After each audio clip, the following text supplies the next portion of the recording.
Sanctus,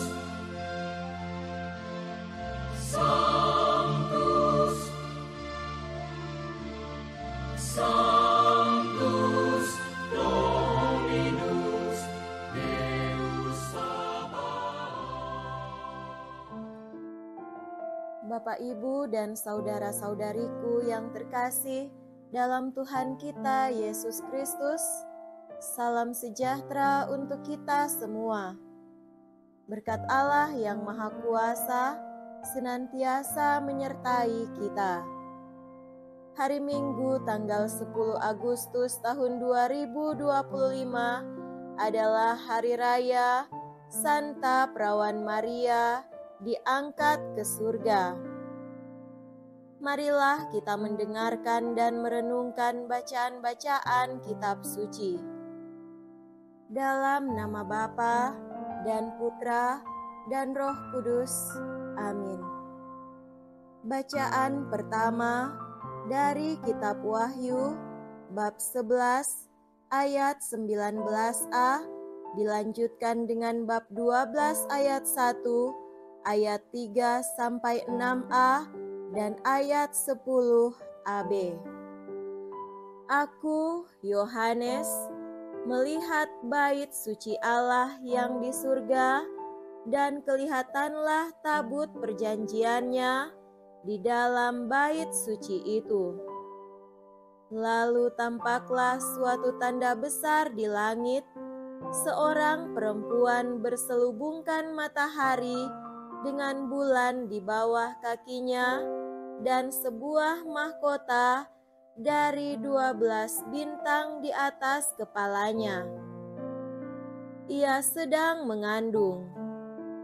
Dalam keluhan dan penderitaannya hendak melahirkan, ia berteriak kesakitan. Maka tampaklah suatu tanda lain di langit, seekor naga merah padam yang besar, berkepala 7 dan bertanduk 10, dan di atas kepalanya ada 7 mahkota. Ekornya menyapu sepertiga dari bintang-bintang di langit dan melemparkannya ke atas bumi. Naga itu berdiri di hadapan perempuan yang hendak melahirkan itu untuk menelan anaknya segera sesudah perempuan itu melahirkannya. Dan perempuan itu melahirkan seorang anak laki-laki yang akan menggembalakan semua bangsa dengan gada besi. Tetapi tiba-tiba anak itu direnggut dan dibawa lari kepada Allah dan ke hadapan tahtanya. Lalu perempuan itu lari ke padang gurun, di mana Allah telah menyediakan suatu tempat baginya. Kemudian aku mendengar suara yang nyaring di surga, "Sekarang telah tiba keselamatan, kuasa, dan pemerintahan Allah kita.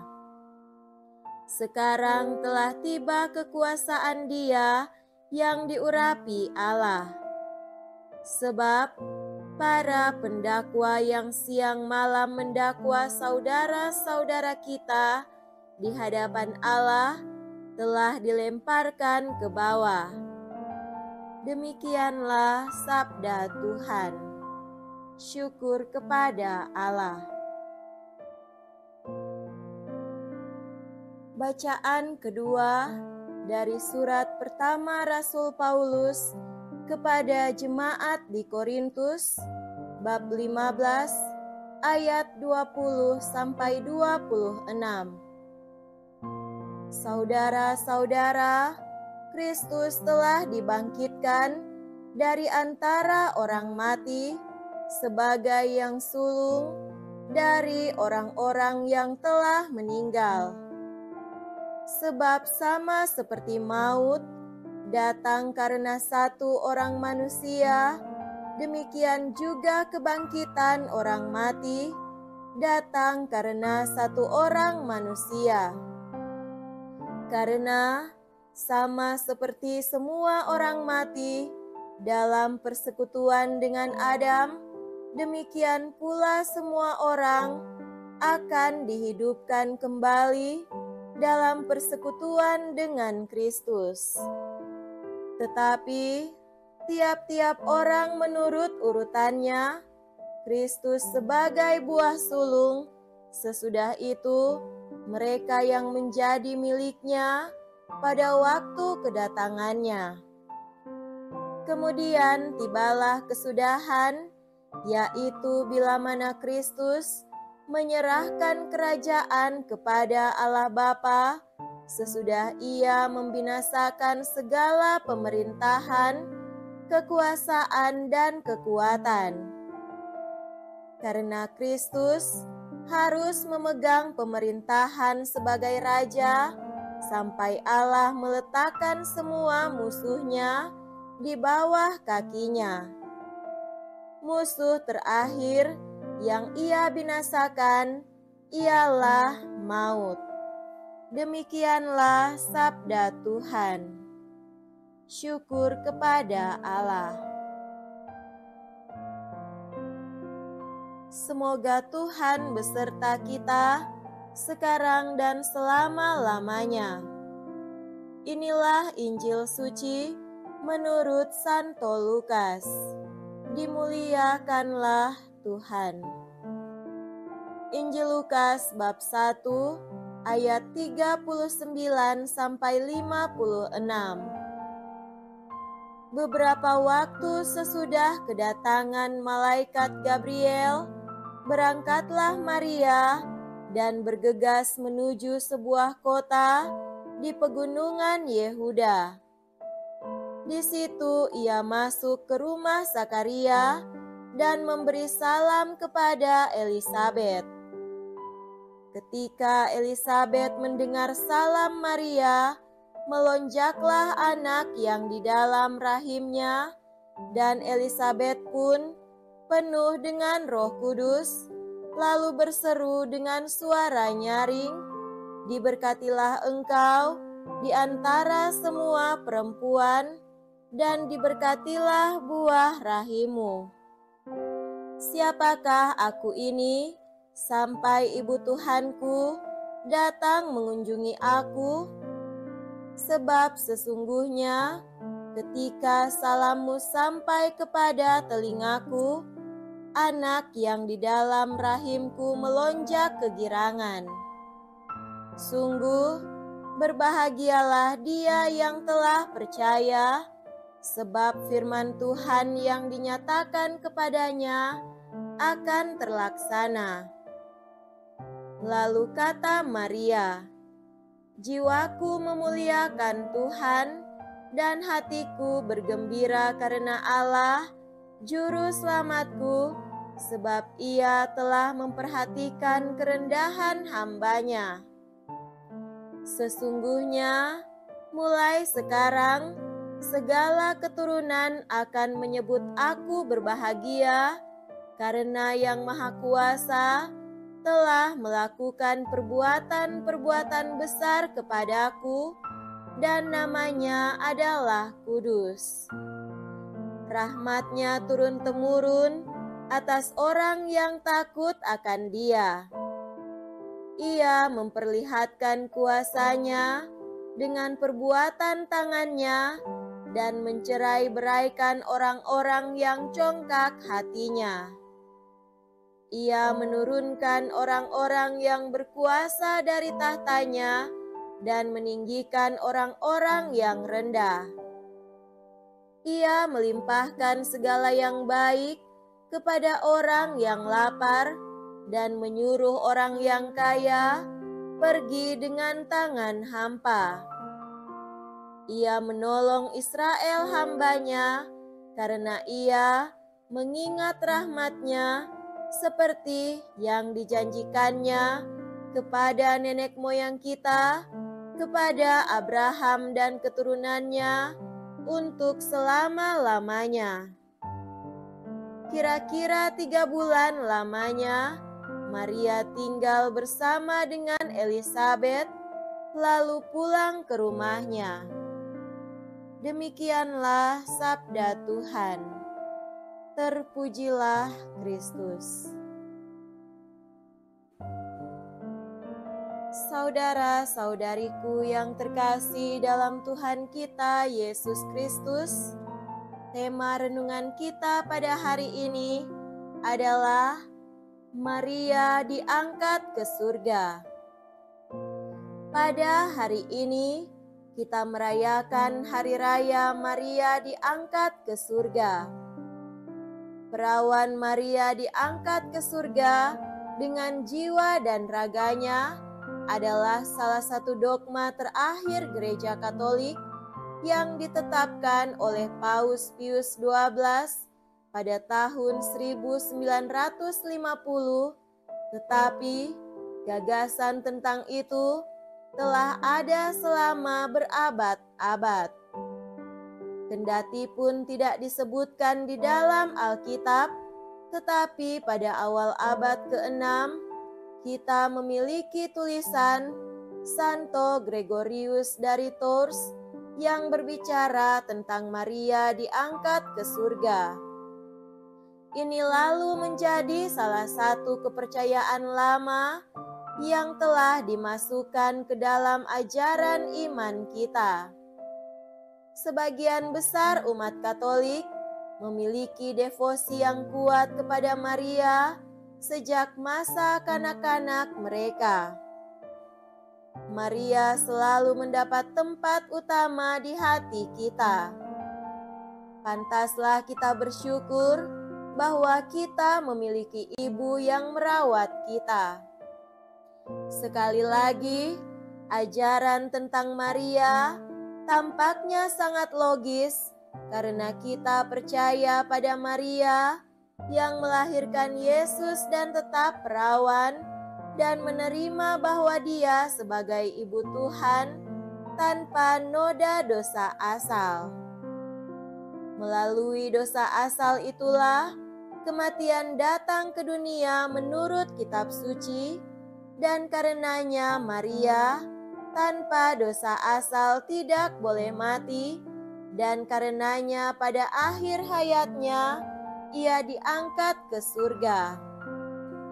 Saudara terkasih, pengangkatan Maria ke surga adalah bagaikan pemberian sebuah mahkota ilahi oleh Tuhan, yakni mahkota Tuhan atas ketaatan dan pengabdian Maria di dunia, dan setelah mengakhiri kehidupan duniawinya, ia memasuki kekekalan.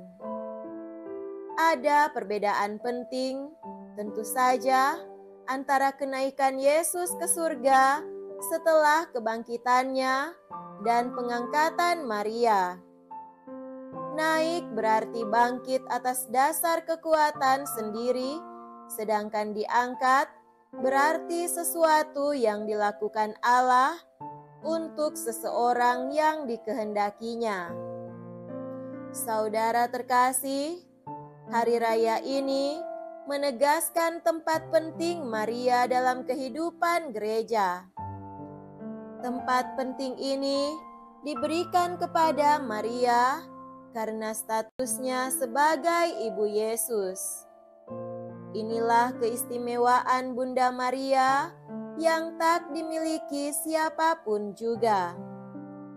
Bagi kita orang Kristen ini adalah hari raya pengharapan yang besar. Maria yang masuk dengan penuh kemenangan ke surga memberi kita semua harapan bahwa kita kelak akan masuk juga ke surga bersamanya. Apa yang dialami Ibu Maria tentu akan kita alami juga pada akhir zaman. Injil hari ini menceritakan kisah kunjungan Maria kepada sepupunya Elisabet ketika keduanya sedang menantikan anak pertama mereka. Ceritanya mengandung sebagian besar elemen yang berkontribusi pada status yang kita berikan kepada Maria di gereja kita. Di sini kita bertemu dengan dua wanita yang telah mengalami karya Tuhan dalam hidup mereka. Mereka adalah orang-orang terpilih untuk pekerjaan Tuhan. Elisabet dipenuhi dengan Roh Kudus, memanggil Maria Bunda Tuhanku, dan Maria menanggapi dengan himne yang indah, Magnificat, himne pujian. Dalam bacaan pertama, kita memiliki gambaran tentang kelahiran seorang anak yang akan memerintah semua bangsa dengan tongkat besi. Ibu dari anak itu telah mengambil anaknya dari dia, tetapi dia sendiri diurus oleh Tuhan. Bagian wahyu ini sering dilihat sebagai gambaran tentang Maria, kematian dan pemuliaan Yesus, dan Tuhan memberi Maria tempat yang disiapkan untuknya. Dalam bacaan kedua, Paulus memberitahu kita bahwa kebangkitan Yesus menjadikannya Raja Surga dan bumi. Ia berkata bahwa Adam mendatangkan kematian ke dunia melalui dosanya. Tetapi Kristus, Adam baru, telah membawa kehidupan ke dunia. Yesus Kristus telah membuka pintu surga dengan kebangkitannya dan akan menghancurkan kematian itu sendiri sehingga kita dapat diselamatkan. Doa orang pertama yang masuk dalam kemuliaan surgawi itu tentu adalah Bunda Maria yang mendapatkan kehormatan surgawi lewat pengangkatannya ke surga. Saudara-saudariku terkasih, patutlah kita bersyukur pada hari raya ini karena kepada kita Allah telah memberikan seorang model kehidupan, yakni Bunda Maria yang telah memberi kita teladan hidup sebagai orang Kristen yang sejati, yang taat kepada Allah, dan karenanya berkat ketaatannya kepada Allah dan rahmat istimewa Allah kepadanya mendapatkan kemuliaan di surga.